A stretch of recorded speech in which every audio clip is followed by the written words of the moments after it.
Hello friends, welcome to மாங்கனி சமையல். இன்றைக்கி நம்ம மாங்கனி சமையலில் நல்லா ஒரு சூப்பரான டேஸ்ட்டில் சிக்கன் கிரேவி எப்படி பண்ணுறதுன்னு தான் பார்க்க போகிறோம். ஸோ எப்பயுமே ஒரே மாதிரி சிக்கன் கிரேவி செய்யாமல் இந்த மெத்தடில் ஒரு முறை செஞ்சு பாருங்கள். டேஸ்ட்டு அவ்வளோ ரொம்ப அட்டகாசமாக இருக்கும். இது நல்லா சுட சுட இட்லி, தோசை, சப்பாத்தி, அப்புறம் சாதத்து கொடியெல்லாம் வச்சு சாப்பிட்றதுக்கு பக்காவான ஒரு காம்பினேஷனாக இருக்கும். அதே மாதிரி ஈஸியாகவும் சட்டுன்னு செஞ்சு முடிச்சிடலாம். ஸோ கண்டிப்பாக நீங்கள் ட்ரை பண்ணி பாருங்கள். சரி வாங்க, இப்போ இந்த சிக்கன் கிரேவி எப்படி பண்ணுறதுன்னு பார்க்கலாம். இப்போ முதல்ல இந்த சிக்கன் கிரேவி பண்ணுறதுக்கு நான் இங்கே ஒரு 1/2 கிலோ அளவுக்கு சிக்கனை நல்லா கழுவி சுத்தம் பண்ணி வச்சுருக்கேன். இதை ரொம்பவே பெருசாக கட் பண்ணாமல் பாருங்கள், இது மாதிரி கொஞ்சம் சின்னதாகவே கட் பண்ணிக்கோங்க. அப்போ தான் சீக்கிரமாக வேகும். அதே மாதிரி அந்த மசாலா எல்லாமே சிக்கனுக்குள்ளே இறங்கி கிரேவி நமக்கு நல்ல டேஸ்ட்டாக இருக்கும். இப்போ இதில் நம்ம தேவையான மசாலா போட்டு பெரட்டி ஒரு 15 நிமிஷம் போல் நல்லா ஊற வைக்க போகிறோம். அதுக்கு ஒரு 1/4 டீஸ்பூன் மஞ்சள் தூள் சேர்த்துக்கோங்க. கூடவே காரத்துக்கு தகுந்த மாதிரி மிளகாய் தூள். நான் இங்கே ஒரு 2 டீஸ்பூன் தனி மிளகாய் தூள் சேர்க்குறேன். நீங்கள் உங்கள் காரத்துக்கு தகுந்த மாதிரி இதை கூட்டி குறைச்சி ஆட் பண்ணிக்கோங்க. அப்புறம் 1/2 டீஸ்பூன் மல்லித்தூள், கூடவே 1/2 டீஸ்பூன் மிளகுத்தூள், 1/2 டீஸ்பூன் அளவுக்கு சீரகத்தூளும் சேர்த்துக்கோங்க. சீரகத்தை லைட்டாக வறுத்துட்டு பவுடர் பண்ணி சேர்த்துக்கோங்க, நல்ல மணமாக இருக்கும். அப்புறம் 1/2 டீஸ்பூன் கரம் மசாலா, 1 டீஸ்பூன் அளவுக்கு இஞ்சி பூண்டு விழுது, கூடவே 1 டீஸ்பூன் கசூரி மேத்தி, அதாவது காஞ்ச வெந்தயக்கறியை இது மாதிரி லைட்டாக க்ரஷ் பண்ணி சேர்த்துக்கோங்க. இது சேர்க்குற போது கிரேவிக்கு இன்னும் நல்ல மனமும் டேஸ்ட்டும் கிடைக்கும். இருந்தால் சேர்த்துக்கோங்க, இல்லைன்னா இதுக்கு பதில் கொஞ்சமாக பொடியாக கட் பண்ணின மல்லியில் கூட சேர்த்துக்கோங்க. அப்புறம் இதுக்கு தேவையான அளவு உப்பு, கூடவே பாதி எலுமிச்சம்பழத்தோடைய ஜூஸ் சேர்த்துக்கோங்க. ஸோ நான் பெரிய சைஸில் பாதி லெமன் ஜூஸ் சேர்க்குறேன். இதுவே சின்னதாக இருந்துச்சுன்னா நீங்கள் 1 எலுமிச்சம்பழத்தோடைய ஜூஸ் சேர்த்துக்கோங்க.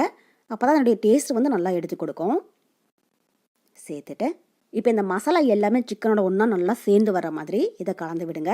பாருங்கள், இது மாதிரி தண்ணி எதுவும் சேர்க்க வேண்டாம். தண்ணி சேர்க்காம இதை நல்லா கலந்துக்கோங்க. இப்போ இந்த மாதிரி நல்லா கலந்து விட்டதுக்கப்புறமா இதை அப்படியே மூடி ஒரு ஓரமாக வச்சுடுங்க. இது ஒரு 10லேருந்து 15 நிமிஷத்துக்கு அந்த மசாலாவிலேயே நல்லா ஊறட்டும். சிக்கன் நல்லா ஊறினதுக்கப்புறமா நம்ம கிரேவி ரெடி பண்ணிடலாம். இப்போ அடுத்தது ஒரு கடாயில் 3 டேபிள் ஸ்பூன் எண்ணெய் விட்டு சூடுபடுத்திக்கோங்க.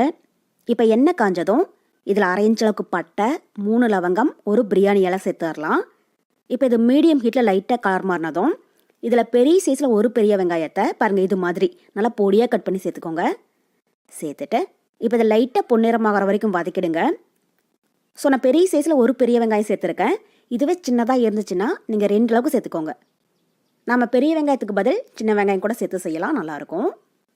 இப்போ வெங்காயம் ஓரளவுக்கு வதங்கி வந்ததும் நம்ம மசாலாவில் ஊற வச்சுருக்கிற சிக்கனை உள்ளே சேர்த்துடலாம். சேர்த்துட்டு இப்போ ஸ்டவ் ஹை ஃப்ளேமில் வச்சு இதை ஒரு 5 நிமிஷத்துக்கு நல்லா வதக்கிக்கோங்க. சிக்கன் அந்த வெங்காயத்தோட சேர்ந்து நல்லா வதங்கி அது தண்ணி விடும். அது வரைக்கும் இதை நல்லா வதக்கிக்கோங்க. இது மாதிரி ஃபஸ்ட்டே நம்ம சிக்கனை மசாலாவில் நல்லா பெரட்டி ஊற வச்சுட்டு அதுக்கப்புறமா கிரேவி பண்ணுறம்போது கிரேவியோட டேஸ்ட்டும் ரொம்பவே நல்லாயிருக்கும். அதே மாதிரி சிக்கனுக்குள்ளே அந்த மசாலாவுடைய உப்பு காரமெல்லாம் இறங்கி சாப்பிட்றதுக்கு நல்லா சாஃப்ட் அண்ட் ஜூஸியாக இருக்கும். அதுக்காக தான். இப்போ பாருங்கள், ஒரு 5 நிமிஷம் போல் சிக்கன் நல்லா வதங்கி ஓரளவுக்கு தண்ணி விட ஆரம்பிச்சிடுச்சு. இப்போ உங்களுக்கு பார்க்குற போதே தெரியுதில்ல, இந்த மாதிரி நல்லா வதங்கி வந்ததுக்கப்புறமா இதில் பெரிய சைஸில் நல்லா பழமாக 2 தக்காளி கட் பண்ணி வச்சுருக்கேன், அதை உள்ள சேர்த்துடலாம். கூடவே 2 பச்சை மிளகாய் பொடியை கட் பண்ணி சேர்த்துட்டு இதை திரும்பவும் நல்லா வதக்கிக்கோங்க, தக்காளி நல்லா சாஃப்ட் ஆகிற அளவுக்கு. இதில் ஏற்கனவே நம்ம கிரேவிக்கு தேவையான அளவு மிளகாத்தூள் சேர்த்துருக்கிறதுனால இப்போ பச்சை மிளகாய் ரொம்பவே அதிகமாக சேர்த்துடாதீங்க. கரெக்டாக 2 அளவுக்கு சேர்த்திங்கனாலே போதும், நல்ல ஒரு ஃப்ளேவர் கிடைக்கும். பாருங்கள், இப்போ மசாலாவுடைய பச்சை வாசனையெல்லாம் போயிடுச்சு. அதே மாதிரி வெங்காயம் தக்காளியும் நல்லா சாஃப்டாக வதங்கி எண்ணெயும் பிரிஞ்சு வருது. இப்போ இந்த மாதிரி நல்லா வதங்கி எண்ணெய் பிரிஞ்சு வந்ததுக்கப்புறமா இதில் நம்ம சிக்கன் வேகிறதுக்கு தேவையான அளவு தண்ணி சேர்த்துடலாம். நான் இங்கே ஒரு 2 கப் அளவுக்கு தண்ணி சேர்க்குறேன். பாருங்கள், இது மாதிரி சிக்கன் நல்லா மூழ்கிற அளவுக்கு தண்ணி சேர்த்துக்கோங்க. அப்போ தான் நல்லா சாஃப்டாக வெந்து வரும். சேர்த்துட்டு இப்போ இந்த டைம் லைட்டாக கலந்து விட்டுருங்க. கலந்து விட்டுட்டு இப்போ கடாயோடைய மூடி வச்சுடுங்க. இது மீடியம் ஹீட்டில் 15லேருந்து 20 நிமிஷத்துக்கு நல்லா வேகட்டும். சிக்கன் பீசஸ் எல்லாம் நல்லா சாஃப்டாக வெந்து கிரேவி ஓரளவுக்கு திக்கானதுக்கப்புறமா எப்படி இருக்குன்னு பார்க்கலாம். அப்பப்போ இடையில ஓப்பன் பண்ணி கிளறி விடுங்க. ஸ்டவ் மீடியம் ஹீட்லேயே இருக்கட்டும்.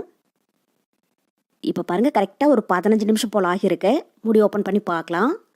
இப்போ சிக்கன் பீசஸ் எல்லாம் ஒரு 3/4 வாசி நல்லா வெந்து தண்ணி ஓரளவுக்கு வத்திடுச்சு. இப்போ உங்களுக்கு பார்க்குற போதே தெரியுதில்ல, இது மாதிரி சிக்கன் ஓரளவுக்கு நல்லா வெந்து வந்ததுக்கப்புறமா இதில் கிரேவி நல்ல ஒரு திக்னஸ் கொடுக்கறதுக்கு நான் இங்கே ஒரு அரை மூடி துருவன தேங்காயோட கொஞ்சமாக தண்ணி விட்டு நல்லா நைஸாக அரைச்சி எடுத்து வச்சுருக்கேன். அதை உள்ள சேர்த்துடலாம். கூடவே கிரேவிக்கு தேவையான அளவு தண்ணியும் சேர்த்துக்கோங்க. சேர்த்துட்டு இதோ டைம் நல்லா கலந்து விடுங்க. ஸோ தேங்காய் விழுது ரொம்பவே அதிகமாக சேர்த்துடாதீங்க. ஒரு அரை மூடி துருவன தேங்காயோட கொஞ்சமாக தண்ணி விட்டு அரைச்சி சேர்த்திங்கனாலே போதும். கிரேவிக்கு நல்ல ஒரு திக்னஸும் டேஸ்ட்டும் கிடைக்கும். அதுக்காக தான். நீங்கள் விருப்பப்பட்டால் சேர்த்துக்கோங்க, இல்லைன்னா இதை ஸ்கிப் பண்ணிடலாம். இப்போ இது மாதிரி நல்லா கலந்து விட்டுட்டு நீங்கள் கொஞ்சமாக கிரேவியை டேஸ்ட் பண்ணி பாருங்கள். உங்களுக்கு ஏதாவது உப்பு காரம் பத்தலை அப்படின்னாலும் இதில் நீங்கள் தேவையான அளவு சேர்த்துக்கோங்க. இப்போ உப்பு குறைவாக இருக்குது, நான் கொஞ்சமாக உப்பு சேர்க்குறேன். சேர்த்துட்டு இது ஒரு டைம் லைட்டாக கலந்து விட்டுட்டு இப்போ கடாயோடைய மூடி போட்டு மூடி வச்சுடுங்க. இது மீடியம் ஹீட்டில் ஒரு 5 நிமிஷத்துக்கு நல்லா வேகட்டும். கிரேவி நல்லா திக்காகி எண்ணெய் பிரிஞ்சு வந்ததுக்கப்புறமா நம்ம எப்படி இருக்குன்னு பார்க்கலாம். இப்போ நம்ம சிக்கன் கிரேவி சூப்பராக தயாராகிடுச்சு. பாருங்கள், கிரேவி நல்லா திக்காகி எண்ணெயுமே நல்லா பிரிஞ்சு வருது. இப்போ இதில் கடைசியாக ஒரு அரை டீஸ்பூன் அளவுக்கு மிளகு தூள் சேர்த்துக்கோங்க. கூடவே வாசனைக்காக பொடி பொடியாக கட் பண்ணின கொஞ்சம் மல்லி இலை தூவி விட்டுட்டு இப்போ இதில் டைம் லைட்டாக கலந்து விட்டுட்டு நாம் ஸ்டவ் ஆஃப் பண்ணிடலாம். சிக்கன் பீசஸ் எல்லாம் நல்லா சாஃப்டாக வெந்திருக்கு. இந்த மாதிரி நல்லா வெந்து கிரேவி திக்காக இருக்கணும். அப்போ தான் சாப்பிட்றதுக்கு நல்லாயிருக்கும். இப்போ இந்த கிரேவியோட திக்னஸ் பார்த்தீங்க அப்படின்னா ரொம்பவே தண்ணியாக இல்லாமல் இது மாதிரி கொஞ்சம் கெட்டியாக வச்சுக்கோங்க. அப்போ தான் சப்பாத்தி, இட்லி, தோசை, அப்புறம் சாதத்துக்கூடையெல்லாம் வச்சு சாப்பிட்றதுக்கு கரெக்டாக இருக்கும். இது ஆறுனதுக்கப்புறம் இன்னுமே நல்லா திக்காகும். அவ்வளோதான். இப்போ ரொம்ப ரொம்ப டேஸ்டியான சிக்கன் கிரேவி ரொம்பவே சூப்பராக தயாராகிடுச்சு. ஸோ கண்டிப்பாக நீங்களும் இதே மெத்தடில் வீட்டில் செஞ்சு பாருங்கள். வீட்டில் எல்லாரும் ரொம்பவே விரும்பி சாப்பிடுவாங்க. செஞ்சு பார்த்துட்டு எப்படி இருக்குன்னு மறக்காமல் கமெண்ட் பாக்ஸில் சொல்லுங்கள். என்னுடைய இந்த ரெசிபி வீடியோ உங்களுக்கு பிடிச்சிருந்தா லைக் பண்ணுங்கள். உங்கள் ஃப்ரெண்ட்ஸ் அண்ட் ரிலேட்டிவ்ஸ் கூட நிறைய ஷேர் பண்ணுங்கள். மறக்காமல் மாங்கனி சமையலுக்கு சப்ஸ்கிரைப் பண்ணுங்கள். நன்றி.